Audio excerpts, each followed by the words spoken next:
Oi, pessoal, tudo bem? Começa agora mais um Conexão Legislativa e hoje a gente abre espaço aqui mais uma vez no Conexão para falar dos cursos do ILP. Já virou uma tradição aqui no Conexão Legislativa a gente trazer também aqui para vocês as pessoas que participam das palestras do ILP, dos ciclos também, às vezes com a FAPESP. Então, essa tradição a gente abre o ano de 2021 conversando com o Gazi Andraus, ele que é doutor em Ciências da Comunicação pela USP. Olha, um tema bem interessante para esse início de ano, falando de quadrinhos, HQs, mas primeiro eu quero dar bem-vindos, né, as boas-vindas, na verdade, para o Gazi. Bem-vindo, professor. Obrigado pelo convite. Pois é, professor, a hora que eu estou aproveitando a minha colinha aqui no site do ILP, a palestra, ela tem um nome, né, assim, a multiculturalidade dos quadrinhos caricaturais, mas depois você lendo, né, faz muita referência do quanto a história em quadrinhos, os HQs, eles são usados nessa questão artística, de comunicação e, por que não, política, né? Sim, a história em quadrinhos, ela como qualquer expressão artística, ela segue os passos do que as sociedades ela reflete os passos das sociedades, né? Dos andamentos políticos, socioculturais que estão, que fazem parte, que são pertinentes a determinado período. Então, as histórias em quadrinhos refletem a cada período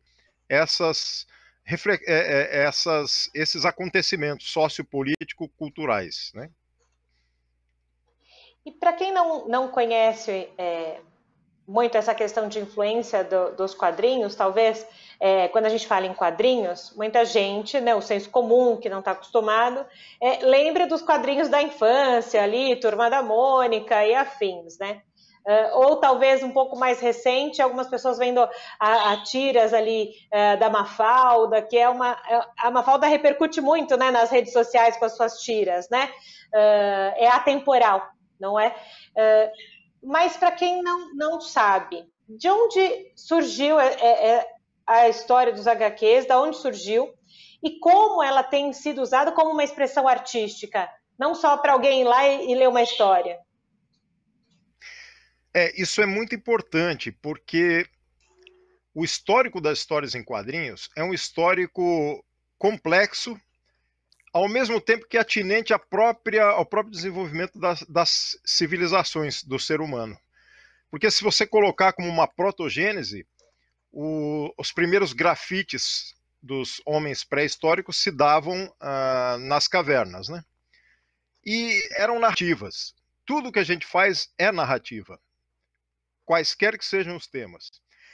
A história em quadrinhos ela tomou vulto e tomou um desenvolvimento a partir do desenvolvimento do processamento gráfico, da indústria gráfica, jornais e revistas. Foi daí que ela começou a ter esse vulto, esse desenvolvimento e essa fama de que é uma arte. Só que o conceito de arte para ela demorou muito, tanto que elas foram perseguidas, né?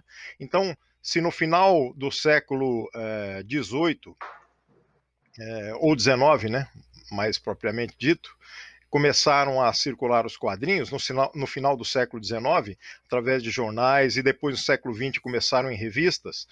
Na década de 50 do século XX, elas começaram a ser perseguidas como fatores que atrapalhavam ou atrapalham a educação e os estudos, o que foi um grave erro que se disseminou naquele período e que perseguiu o histórico dos quadrinhos até determinado período, quando no final do século, para esse início desse século, nessas últimas 2 décadas, elas finalmente foram resgatadas dessa perseguição e os olhos dos acadêmicos, dos pesquisadores, catapultaram os quadrinhos de volta de um lugar onde elas nunca deveriam ter saído, que é das artes, de manifestações de expressões artísticas, né?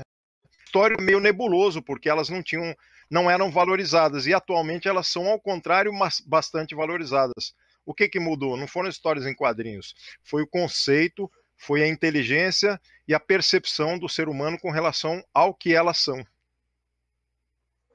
E aí, quando a gente fala em expressões artísticas, e expressões artísticas que elas são Uma pergunta que agora me surgiu aqui, professor.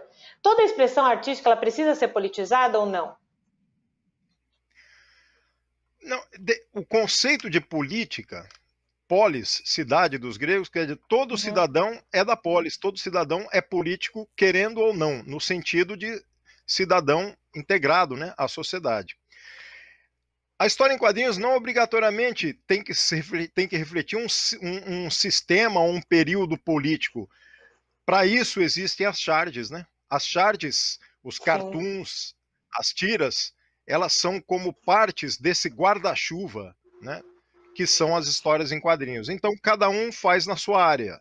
Daí vem os quadrinhos ditos sérios, né? Realistas, naturalistas, as charges que são humorísticas, mas com um viés crítico, e os cartoons que não precisam ter um viés crítico, mas apenas um viés humorístico universal. Então, essas diferenças não são imposições. Cada autor vai por uma linha que ele percebe, que ele segue e que ele gosta, né? Pois é, e até eu ia perguntar, essa era a sequência, justamente essas diferenças, né, das tiras, dos cartoons, das charges, caricaturas, porque quem é leigo acha que, enfim, faz parte da mesma, do mesmo balaio, né? O senhor falou, tá no mesmo guarda-chuva, mas cada um tem o seu porquê de existir. Quando o senhor fala que as pessoas tiraram, né, os pesquisadores tiraram então os HQs, os quadrinhos lá do submundo, entre aspas, né, e trazendo de novo para a população, isso se deve só à vontade dos pesquisadores de desvendar muita coisa, ou porque a sociedade também pedia que se olhasse de um modo diferente também para os quadrinhos. Eu digo isso porque às vezes pode se pensar, mas a pessoa alguém está estudando sobre quadrinhos porque sempre leu quadrinho a vida toda. Não, mas a gente tem que pensar que tem muita história por trás do quadrinho, né? A gente está falando aqui de política, também tem política por trás do quadrinho, não é só o quadrinho pela arte, né? Sim, é interessante porque eu me pego pensando, às vezes, isso mesmo. Por exemplo, esse quadrinho aqui, que foi e ainda é famoso, eu acho que vocês conseguem visualizar Recruta Zero, né? Deu para Sim, ver mais ou menos, né? sim, O Recruta Zero é uma sim. criação de um autor norte-americano, falecido já há alguns anos, que é o Mort Walker. Ele colocava nesse universo do exército norte-americano muita piada, muito humor, porém com muita base da realidade daquele métier, né, do exército. Então, algumas críticas e algumas charges, entre aspas, que entram naquele universo, parecem estar parecem exageradas, mas eram críticas de como burocraticamente funcionam alguns padrões ali dentro do exército, né? Então, por que eu estou dando isso como exemplo? Esse quadrinho é de humor, mas é sério ao mesmo tempo. E ele faz com que reflitamos sobre a realidade daquele universo e da sociedade como um todo. O exército precisa ser daquele jeito? Ele está certo em ir por uns caminhos e não por outros? As pessoas lá dentro têm que se portar daquela maneira? Então, politicamente, já tem todo esse assombro lá dentro, né? Então, tem o recruta soldado raso, que é o recruta zero, tem o sargento que sempre o persegue, e um embate entre eles, mais todas as outras figuras que norteiam esse universo do recruta zero. Então é uma riqueza ali sem igual. Tem uma página de quadrinhos que eu mostro nas minhas palestras, em que tem um embate entre o recruta zero e o sargento Tainha, sem uma briga física, e sim através de cartazetes em que um defende o trabalho em exagero, que é o sargento Tainha, e o outro defende que o não trabalho também precisa de um ócio, precisa de reflexão, a partir de pequenas frases de famosos escritores e filósofos do planeta. Né? Então, vocês verem, uma página só tem toda essa riqueza. Tem até a frase do Henry David Thoreau, se eu não me engano, que é digamos assim, é o primeiro anarquista, entre aspas, pacifista, né, que influenciou Gandhi, que influenciou Martin Luther King e que foi preso por se recusar a pagar impostos ao exército americano quando havia uma guerra, e ele não queria que o imposto dele fosse usado na guerra porque ele era contra a guerra. E ele foi preso e lá escreveu um libelo chamado Desobediência Civil, e dentro desse contexto não tem nada disso explicado no Recruta Zero, mas tem uma frase do Henry David Thoreau e a pessoa pode pesquisar depois. Então essa riqueza é muito grande nos quadrinhos, né? Pois é, e eu abri justamente o programa hoje falando da Mafalda, né? Pelo Quino, argentino, né? O Quino, uma garota que ela lutava ali pela paz mundial, ela surgiu, né, para falar um pouco sobre essa questão de humanidade, de paz mundial, e eu falo que ela é atemporal porque, enfim, meus avós, meus pais, e hoje a gente vê e lê muito Mafalda, né? Eu ganhei até, quando era pequena, um livro da Mafalda, e fica atemporal. E ela se tornou, nos últimos anos, se é que eu posso dizer assim, um símbolo de se pensar em mudar o mundo, né? em se pensar em como eu posso mudar o meu mundo, que é o meu entorno, né? Eu acho isso muito bacana, porque a Mafalda, ela aqui vou pegar minha colinha aqui de novo, entre 64 e 73, é mais ou menos isso, né? E hoje a gente está aqui no século XXI, na época da Guerra Fria, a gente está no século XXI e ela continua atual, né? Então é muito bacana ver como ela, né, se tornou atemporal, e hoje tanta gente, quando quer, principalmente nas redes sociais, né, professor, quer colocar algum viés político com humor ou meio nas entrelinhas, acaba usando também, né, uma tira, um quadrinho. Bom, o caso da Mafalda é bem interessante, porque o Quino, falecido até recentemente, né, ele criou essa personagem como um pedido de uma loja, né, se eu não me engano, de uma firma para revenda de imóveis. Então ela iria ser utilizada como uma personagem publicitária. E aí, como acabaram não usando, ele resgatou a Mafalda e acabou utilizando de uma forma quase que contrária a isso, né? Contrária aos sistemas, né? Aos sistemas da publicidade, aos sistemas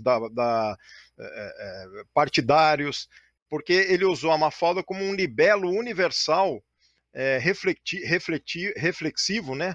Filosófico reflexivo, de uma mente que busca uma interação entre os seres humanos de todos os países, em meio à Guerra Fria, né? Então, ela com os personagens faziam muita reflexão com relação a isso, né?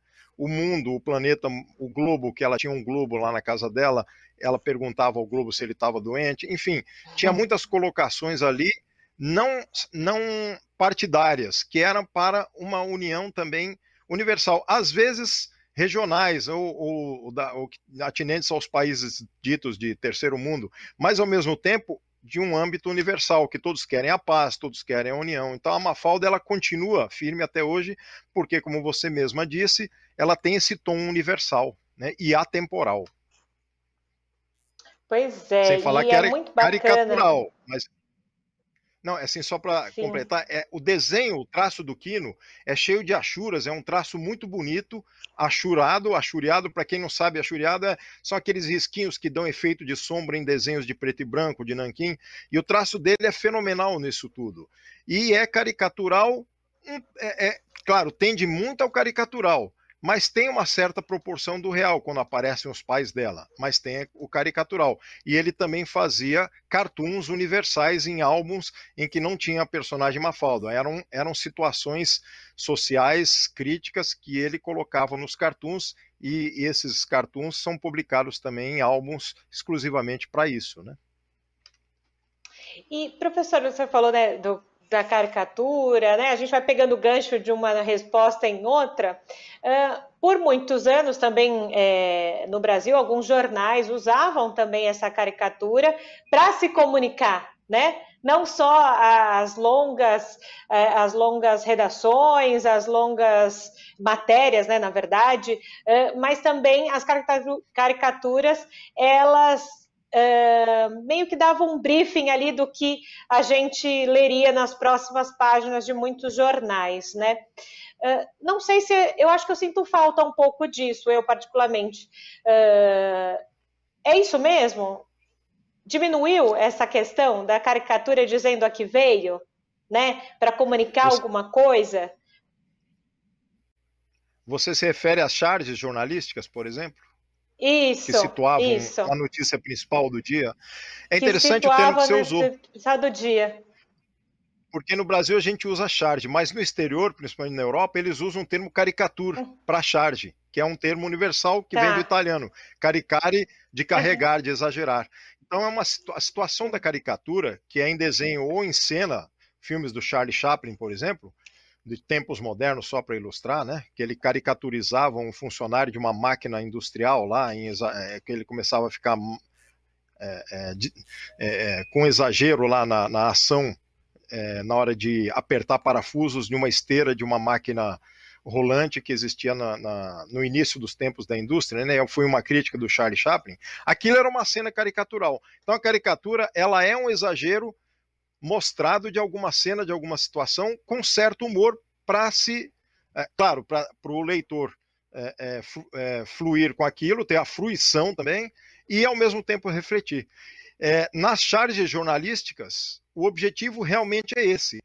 A notícia principal, a questão principal é colocada, além do editorial ou do texto, tem uma caricatura, ou melhor, charge, ilustrando pontualmente aquilo, mas ela não repete a notícia, ela situa a notícia de uma forma mais dramática e ao mesmo tempo com humor, e um humor crítico, um humor ferino, que é para o leitor perceber a dramaticidade daquela notícia, com humor, lógico, e depois ler o texto ou vice-versa. E realmente está em falta, mas não é por causa de falta de autores, é por causa de falta de leitura de jornal impresso. O jornal está sendo extinto, impresso, aos poucos, migrando para a internet, e os jornais estão diminuindo, enxugando a máquina interna, né? Então os autores são menos agora e os caricaturistas, os chargistas quase mais não são usados, né? Alguns poucos jornais do país ainda mantêm as tiras e charges, mas a grande maioria está retirando isso, que é uma falta também, poderiam manter isso na internet. Aliás, é péssimo, porque fica só o textual sem essa reflexão artística, e na minha tese de doutorado eu pesquisei não a charge, mas eu pesquisei a influência que tem a imagem e o desenho no nosso cérebro, na nossa mente, a função que tem na criatividade, que é preponderante, né? Pois é, e na faculdade de comunicação, eu lembro que uma das minhas primeiras aulas, nos primeiros anos, falava sobre essa questão, né?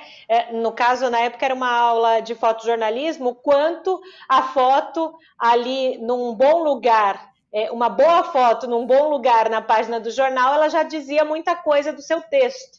Né? Então, isso eu me lembro da época da faculdade, e isso das charges, das tiras, quando eu era também adolescente, era uma das coisas que me chamavam mais atenção no jornal, né? Que eu sou das antigas, viu, professor? Eu gosto do jornal impresso, né? De você abrir e ver, era uma das primeiras coisas que me chamavam a atenção, justamente por isso, né? Porque era aonde você batia o olho e você já via uma notícia, né? Mesmo naquela época não sabendo que aquilo era notícia ainda, né? Mas acho importante a gente contar para os nossos ouvintes, telespectadores, essa importância, né? Que o quanto um desenho ele comunica, e às vezes comunica muito melhor do que um texto, né, professor? Sim, é o que você falou, as fotos em jornais. A única ressalva que eu tenho é quando o jornal coloca a foto e põe uma legenda que repete o que está ali na foto. Mas tudo bem, é uma visão meio errônea da função da foto, né? Eles querem repetir aquilo que está na foto para o leitor ter necessidade, né? Mas tudo bem, a foto ela é interessante porque ela ilustra mesmo a matéria e a reportagem. E a charge ela faz um pouco mais, vai um pouco além no sentido de fazer com que a pessoa reflita criticamente até e tenha um pouco do salutar bom humor que é necessário. Então a pessoa tem um bom humor, muitas vezes vem com um bom humor a charge, mas é um tom crítico que faz o bom humor e ao mesmo tempo aciona uma criticidade muito grande no leitor, né? Que ele pode ficar até com ojeriza, não da matéria, mas daquele fato, né? Com raiva daquilo que está acontecendo e que não deveria ser daquele jeito. Então a charge, como você falou, ela vai um pouco além porque ela veio de um leitor que é o cartunista, o chargista, que também colocou a crítica dele ali no desenho após ler a matéria que ele ilustra. Então é bem interessante isso, porque envolve duas pessoas, o leitor chargista e o leitor que vai ler a charge com a matéria, e os dois vão ter a sua visão crítica da situação, mais crítica ainda, embora com um certo humor na maioria das vezes. Tanto que a charge, ela foi bastante perseguida também na época da ditadura no Brasil, né? Nos anos 70, alguns chargistas ou algumas charges foram censuradas, enfim, até os quadrinhos tiveram alguma outra coisa censurada nas páginas deles naquele período, bem como a TV também, né? Pois é, voltando, né, todas as expressões artísticas tiveram um momento muito delicado na história, não só do Brasil, mas também de outros países. Você viu que na nossa conversa aqui, quem está em casa principalmente, a gente está falando de arte, de expressão artística, de quadrinhos, de cartoons, de HQs e afins, mas ali no Limites a gente também está falando de política, né? Como o professor acabou de falar, muitos cartunistas, chargistas foram perseguidos na época da ditadura militar. Eu li algumas coisas, professor, antes da gente fazer essa entrevista, e eu li uma matéria muito interessante que dizia que com essa polarização política no momento atual que o Brasil vive, os quadrinhos de direita estariam se consolidando no Brasil nesse momento. Eu queria que o senhor explicasse para quem está em casa isso. Hoje em dia, existe quadrinho de direita e esquerda? Há um nicho para isso ou não? Porque foi interessante ler essa matéria dizendo, né, que as pessoas se expressavam também de modo artístico no seu cunho político e que a direita estaria mais hábil nessa questão artística. Eu realmente tenho pouca visualização disso, mas eu vou te falar que você me lembrou de um outro caso. Eu não tenho os nomes aqui, que eu não me lembro, mas são personagens de quadrinhos nacionais, e alguns dos correspondentes que eu tenho no Facebook reclamaram da posição ideológica desse personagem de super-herói, que eu não lembro o nome agora, que estava vertendo para a direita, né? Eu, como não li as histórias em quadrinhos deles, eu não posso dizer muito. Mas eu não creio que haja essa divisão em si, porque eu não tenho essa divisão nítida nesse sentido, nem nos jornais, nem nos gibis, com relação, talvez, a alguns personagens de quadrinhos de super-herói, um outro, né? Talvez, com relação a isso, ao que eu li, ao pouco que eu li, tenha um pouco dessa visão. Eu não me coloco, porque na verdade eu não gosto mais de super-heróis, né? Claro, eu assisto alguns filmes atuais, inclusive eu gostei até desse da Mulher Maravilha, que muita gente não gostou, porque ele me remete ao espírito dos anos 70 do Superman, mas enfim, em geral, os super-heróis atuais não me agradam. Eu sou das antigas também, eu gosto mais da ética dos antigos, né? Tanto que os super-heróis teve uma fase da Marvel e da DC que foram criticados por autores das próprias editoras, que fizeram críticas com relação a essas novas gerações de desenhos mal desenhados, e também de que eles não tinham mais a ética realmente do humanista, daquele que ajuda o ser humano, etc., né?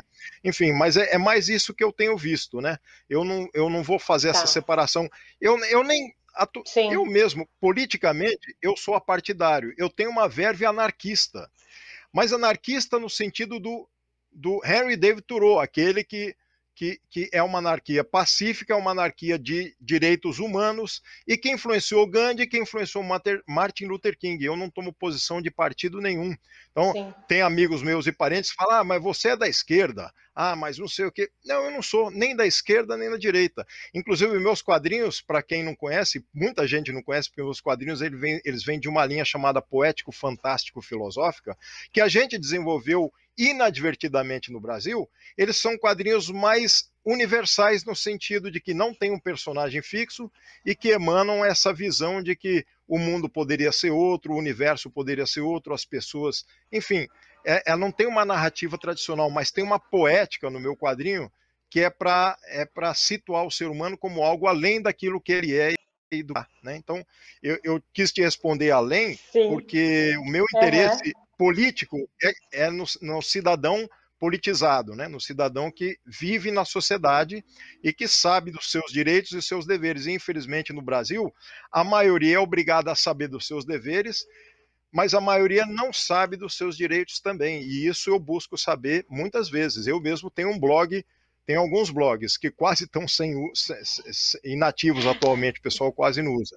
Um dos meus blogs se chama Consciências e Sociedades, e eu falo deles sobre quadrinhos que tem a respeito de consciência e falo às vezes sobre situações que não têm a ver com quadrinhos, mas simples defesa do cidadão em volta do CDC, Código de Defesa do Consumidor. Então eu tenho essa vertente amplificada. Sim. Como um ser humano que quer ajudar a si e aos outros a sair dessa falta de conscientização, dessa falta e desse apartidarismo que só situou o país, o mundo lembrando da Guerra Fria, por exemplo, e agora Sim. atualmente também. E o país agora numa cisão que só se agravou de uns anos para cá, né? Até entre familiares e amigos. E aí, quando o senhor fala, né, da sociedade estar politizada, das pessoas se sentirem parte, saberem dos seus direitos e deveres, é muito do que o Instituto Legislativo Paulista faz com seus ciclos de palestras. E aí a gente está encaminhando para a reta final aqui no Conexão Legislativa. Vamos deixar, então, um convite, né, professor, para quem quiser acompanhar, então, o professor falando aí sobre os... Ele já deu uma prévia aqui sobre história em quadrinhos, HQ, cartoon, mas quem quiser se debruçar mais, é no dia 9 de fevereiro, então, pontapé inicial aqui do ILP, quem quiser ir se inscrever lá no al.sp.gov.br/ILP, depois procura lá. Então vai ter muita coisa boa, então, na palestra. O senhor falou essa palestra e tem mais outras, né, durante o ano já previstas. Até maio, tá? Mas já que você abordou, é bem interessante. Eu vou realmente mostrar imagens e os desenhos que eu vou mostrar, caricaturais e realistas, porque essa primeira eu vou falar de diferencial do desenho naturalista para os caricaturais e mostrar bastante quadrinhos e personagens e desenhos que são caricaturizados, né? Que não tem a proporção próxima do corpo humano real. E aí a segunda palestra vai ser depois sobre fanzines, né, no início de março, 2 de março, e a terceira eu vou falar dos quadrinhos naturalistas, realistas. O importante é que todos vão ver as imagens e os desenhos, e a visualização deles, conforme eu falei da minha tese, é que faz com que eles enriqueçam o repertório e amplifiquem a inteligência sistêmica do cérebro, porque o cérebro vai se alimentar dos desenhos, dos riscos, das linhas, porque gente, educação tradicional nossa, pouco desenvolvimento com relação a essa inteligência. Nós temos, por exemplo, com relação à música. Eu sou um músico frustrado, eu não sei tocar nada, mas eu desenvolvi no desenho essa musicalidade, esse repertório no enquadramento, nos quadrinhos e no traço, né? Assim como as pessoas gostam de música e sorvem o som e sabem o estilo de um músico, de um guitarrista, de um vocal, etc. Isso tem nos quadrinhos e nos desenhos. É isso que eu vou fazer com que eles percebam. A maioria não percebe isso, porque isso não é dado nas escolas, e foi um descompasso com toda essa educação mundial, não é uma questão só do Brasil. Tem autores e pesquisadores franceses que reclamavam dessa falta de alfabetismo icônico, por exemplo, na França. É um analfabetismo icônico, um analfabetismo com relação ao traço ou ao desenho, assim como eu sou um analfabeto na música. Eu escuto, mas não sei tocar. Também, professor, também estou contigo nessa. Agradeço, então, ao professor por essa contribuição hoje aqui no Conexão Legislativa. Muito obrigada, viu, professor? Eu agradeço muito também. Obrigado.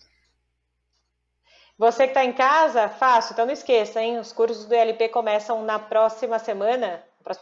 No dia 9 de fevereiro, e segue por todo o ano, e você fica por aqui, e a gente continua a programação da Rede Alesp. Tchau, tchau.